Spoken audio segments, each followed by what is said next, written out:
มื้อนี้3ไอ้น้องมาสร้างตำนานเนาะรอซื้อโทรศัพท์ S23 Ultra ให้พี่น้องที่ถูกเลขหลายตื้อเนาะ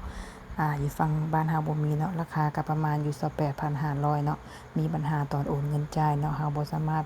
จ่ายวันเพย์เฮาได้เนาะเพราะระบบคัดกรองบัตรวีซ่าก็กดบ่ได้เนาะพี่น้องโอนเงินมาให้ก็ยังกดบ่ได้เนาะก็เลยวุ่นวายฝั่ง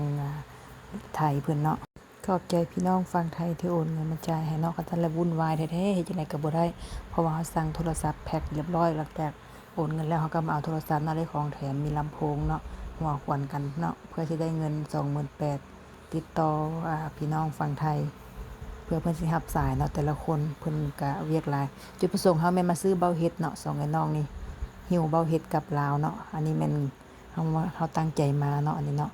สำหรับโทรศัพท์แล้วแม่นเพิ่นฝากซื้อให้หลานเพิ่นเนาะพี่น้องทางไสยะถูกเลข5 6ตื้อเด้